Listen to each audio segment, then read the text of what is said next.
Welcome.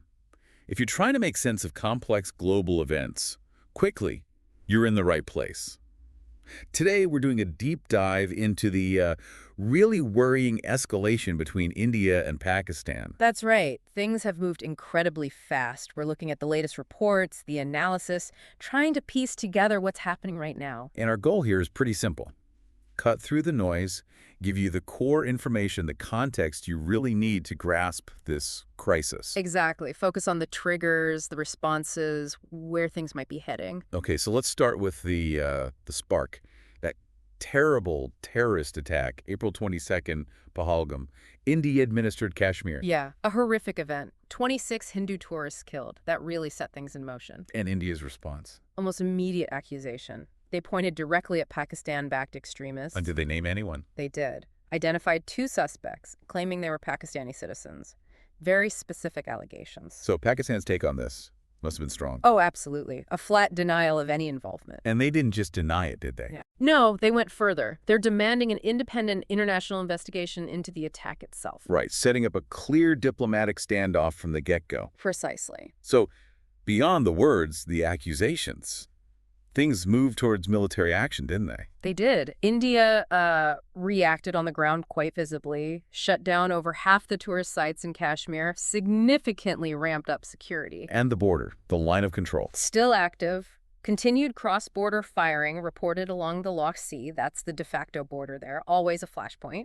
And Pakistan seems to think India might be planning something bigger. That's what they're claiming. Their intelligence, they say, points to a possible Indian military strike very soon, like within 24, 36 hours. Wow, that's incredibly tense. It is. And they've explicitly warned they will retaliate strongly if that happens. Yeah. So the risk of miscalculation is quite high. It's not just troop movements, though. The diplomatic front saw major shifts, too. Huge shifts. India suspended the Indus Waters Treaty. That's the water-sharing agreement, right?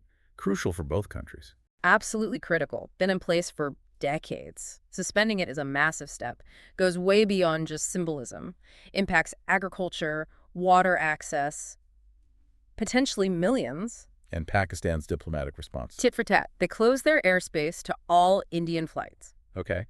And they expelled a number of Indian diplomats as well. So direct diplomatic hits. Cutting ties, essentially. Severely straining them, definitely. Meanwhile, inside Indian-administered Kashmir, things sound pretty intense, too. Yeah, reports of a major crackdown, around 2,000 arrests, according to sources. 2,000? That's the figure being reported. And also controversial actions like demolishing houses linked to alleged extremists. Which is drawing criticism. Understandably, concerns about collective punishment, targeting the wider community. It's a very sensitive situation there. With all this happening, the international community must be watching closely. Oh, very closely. Urgent calls for restraint pouring in. Oh. UN, US, UK, China, all the major players. Any concrete action? Offers. The US has offered to mediate. They're reportedly planning direct talks, trying to get the foreign ministers of both India and Pakistan to the table. So active diplomatic efforts underway to try and de-escalate. Yes, reflecting just how serious the international community views this potential for wider conflict. It feels like we're on a knife edge. But as you know, this didn't come out of nowhere. There's a deep history here. That is absolutely fundamental to understanding this. This current crisis, however sharp, is built on, well, decades of conflict over Kashmir. Since 1947, since independence and partition. Exactly. Both India and Pakistan claim the entire region. It's been the core issue between them, the source of multiple wars and countless crises. So this recent escalation, how does it compare? It feels like the most severe we've seen in years. The combination of the attack, the military posturing, the diplomatic breaks like the treaty suspension, it's a dangerous mix. Poses a real threat to regional stability in South Asia. Okay, so wrapping this up, what we're seeing is a chain reaction, isn't it? Definitely. The terrorist attack acts as the trigger. Leading to immediate accusations, military moves, diplomatic fallout. Internal crackdowns and serious international alarm bells ringing. And all of it is amplified by that long, unresolved history of the Kashmir dispute. Precisely. Each element feeds the others, creating this highly volatile situation where things could spiral further. They're deeply interconnected. So something for you, our listener, to think about.